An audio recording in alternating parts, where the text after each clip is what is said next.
Old friends are like old memories. They always remind you of your past, and we are reminding ourselves of the past episodes from this week of Good Company for the best of Good Company with me, Hollie Taylor. I'm Hollie Taylor. We're talking about mom or parent secrets. Mine is I eat my children's candy. Don't worry, I do replace it. I should have said that beforehand, but because I always have guilt. I'm like, I would be so mad if my mom did this to me. I'm going to replace that Kit Kat. So I do. When I was babysitting my sisters, there's a 10 and 11-year age gap.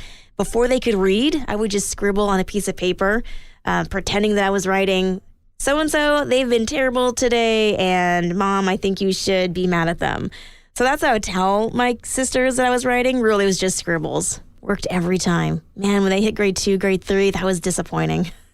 My secret was no longer a secret to them anymore either. All right, text in some of your parent secrets, 905-338-1250. It seems like a lot have to do with screen time or what we feed our children. I got a message here from Susan. She says, my grandkids get at least an hour of screen time when we hang out together. I know that's not really what my daughter would prefer, but sometimes you got to get the dishes done. There you go, some old school parenting. Just watch the TV. I'll be with you in a minute. I got stuff to do. This is from Melody. She says, I have a 2-year-old, and for supper the other day, she had 2 slices of cheese and an ice cream sandwich. It's all she would eat. At least it was dairy. Yes, Melody, you're doing the best you can. Your kid got some dairy, and honestly, you got some breads as well, right? It's an ice cream sandwich. Yeah, it's fine. It's fine. You're good. You're good. Oh, man. Also, we got one from Gerald. He says that he has bins in the pantry of snacky food, as they call it. And they've got that there just in case everyone's running too late and they need something to eat. Grab something from the bin. That's actually a really good idea, Gerald. I might have to steal that. Parent secrets. These are the things we are sharing today. I'm Hollie Taylor, and I so love the different things you guys are texting in about how we can care well for others. Text in 905-338-1250. You can also call. Your stories, I know, will also give encouragement to other people, just like Tamara. She texted in, she said that recently her mom just showed up and said, get out of the house. Okay, I'm paraphrasing. That's not exactly what she texted, but she said, go take some time for yourself. I'll be watching the kids. And it was a surprise. And she got some much needed and well-deserved time away from the kids just to regroup and recover. So I love that when parents just do these random acts of taking care of your kids. Oh, that's a huge win. Tamara, thank you so much for your text message today. We got another one here from Paul. He said that recently he was able to change the oil, gas up, and clean his wife's vehicle just to show that he cared, and she was very appreciative of the effort that he put into making her life a little easier. Because it's nice not to have to stop in your commute to gas up, and you're always wondering, did I check my oil? When was the last time I did that? Because I don't know about you, but that little sticky that the oil change place puts on my vehicle for maintenance, it always ends up getting faded. So love what you did, Paul. Thank you so much for messaging me today and sharing with us the ways that you're caring for those in your life. Lots of ways for you to join us here in Good Company, whether it be through your computer. Yes, we are streaming at joyradio.ca. If you've got a smartphone, you can download the My Joy Radio app and listen to us. We're streaming there. We have programs on demand and also links to podcasts too, so check that out. I'm Hollie Taylor, and today's National Movie Night, which I love. This is something that me and the family do, and it's just a way of connecting. Now, unfortunately, my kids have a very small list of movies they choose. Once they find one they like, they pretty much watch it till they have it memorized. So that would be, yes, Frozen 1, Frozen 2, Cloudy with a Chance of Meatballs 1 and 2. Those have become classics in our house. The movie Red. So quite a few more Disney-based ones. And you know what's shocking to me? They actually don't like movies that are the classics. The Lion King, nope, too scary, Dad dies. Little Mermaid, nope, too scary. They don't like Ursula. I'm like, guys, come on. These are classics. They're like, we just don't want to watch that, Mom. I'm like, fine. You'll regret it. Trust me. So yeah, our movie nights are kind of dull, but I love a family movie night. I love being able to see how the movie choices change the older your children get. It's a great way of just making memories and core memories.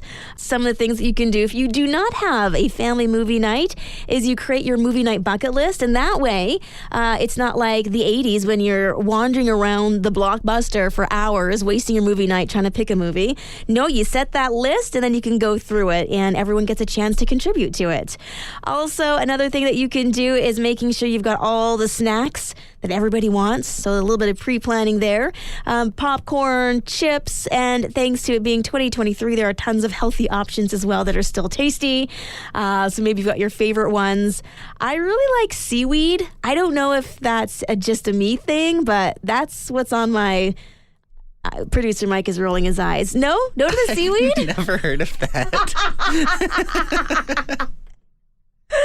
I like it. It's salty, it's tasty, it's crisp. Yeah, I get it. I've never seen that at like the cinema or anything. Well, they need to. They need to add that. Next to the Twizzlers and the M&Ms. Seaweed. Seaweed. Funny enough, I would actually choose that over popcorn. Okay, I can see it. Yeah. It might be an acquired taste, though. So anyway, have some fun with it. Maybe it becomes a nacho night or a family-made pizza movie night as well. But anyway, happy National Movie Night. What movies are you guys watching today? I'm Hollie Taylor. We're talking about good mental health and how sheep are actually a good emotional support animal. They have dog-like temperaments. Producer Mike, would you ever get a sheep?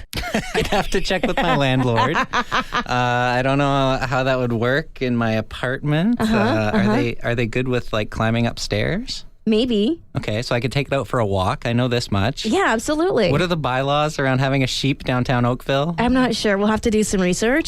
Carry the two. Yeah, I don't know. Yeah, I would have to see. Do I need a barn? What do you... No, I think trough? They would just like hang out with you. Yeah, right? Okay. In your home. Yeah, like a cat. Or a sleep dog. On my bed. Yeah. Can you imagine waking up? Oh, the most comfy pillow. Yeah, that's it. Your emotional support sheep. Yeah, and then sweating buckets in the summer. Yeah. Oh my goodness, especially here. Yeah. Yeah. So, okay, I guess the jury is out for that. But what are some of the things that you do to have the good mental health? Mindfulness is something I learned last year. That's a really good way to just, I described it once as mindfulness is noticing there's a rock in your shoe and just walking with it for a little bit. So it's sort of noticing what's going on in your own mind, what's going on in your environment, and just being open with it, honest about it. Yeah. And it helps ground you in what's real and what's really going on, especially when you get in your head and you're like, the sky is falling and everything's going wrong and the world isn't the way it's supposed to be. Just mindfulness. Stop, take a look around you. I don't know, smell some flowers. Yeah. Like that really helps, just grounding you like that. Yeah, I actually thought you were going to say stop, drop, and roll. So, that's a different kind of mindfulness. You could do that. That's a mindfulness practice for another scenario. There you go. There you go. Got a text message here. This is from Isabella. She says, having great conversations with trusted friends. She has 2 girlfriends, and that conversation, if she's in a rough situation, helps her navigate stressful situations and is great for her mental health. Absolutely. Community, so important. So mindfulness, community, and maybe, yes, let's throw some sheep in there as well. Thank you so much for hanging out with me here today on Good Company. I am glad that you have joined me, whether it be through a radio, whether it be through your smartphone or smart speaker, or even online streaming at joyradio.ca. The joys of modern technology. We can hang out in lots of different ways thanks to the lots of different devices that now exist.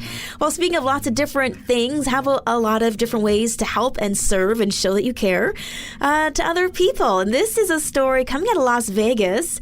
As you know, it's a fun place to visit.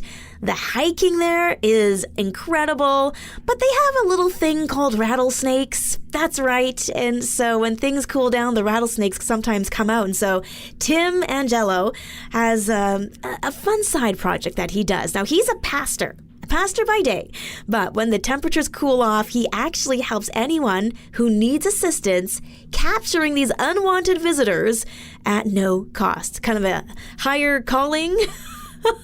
Serving the people through leading them spiritually, but also getting rid of the snakes that are actually and truly a bit of a nuisance when it comes to the rattlesnakes. And oh my goodness, hearing a rattlesnake for me would just be terrifying. Like, no, thank you. But knowing you can call the church and the pastor, full-time pastor at that, will make time to come and help support you and get rid of these snakes is actually pretty cool. He said ever since he was a baby, he was about 3 years old when he started catching snakes. He caught his first rattlesnake back in 1975, so he is well skilled when it comes to the art of catching a rattlesnake safely. So there you go, a fun side hustle at no cost to those that he is serving and showing that he cares for.